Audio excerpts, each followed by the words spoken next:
Nah, ramai orang ingat harga rumah semigi sangat tinggi. Tapi hari ini, Jun Hao ada satu rumah semigi yang rekomen bagi kawan-kawan saya punya.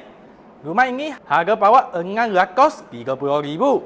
Nah, Jun Hao rumah semigi ini tingkat kamar bunga ros. Adalah 2,450 grafik. Adalah 4 pilar giga dengan 3 pilar air. Jom pergi tengok.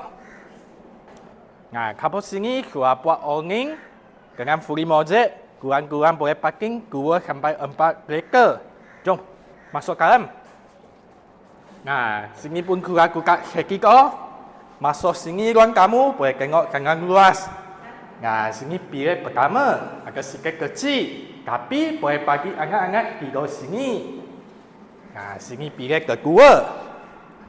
Besar sikit, boleh letak king size punya katil.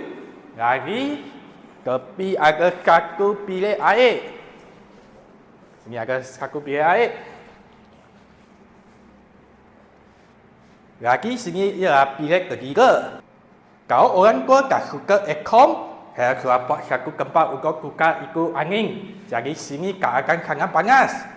Lagi dia ada sendiri punya bilik air. Jadi sangat sesuai untuk orang tua. Nah, sini bilik keempat. Macam master bedroom kan. Boleh letak queen size punya katil. Lagi ada sendiri punya bilik air. Nah, sini boleh buat tempat makan lah. Dekat satu meja boleh makan sini. Tepi ada kapur. Kapur sudah siap. Itu L-shape punya tabletop. Nah, sini kami lagi ada buat satu sesi kof lah untuk keluar dengan masuk. Jadi sangat senang. Nah, rumah ini sudah siap oversize punya. Sudah jangkit-jangkit. Anggaran bulanan lebih kurang RM3,000.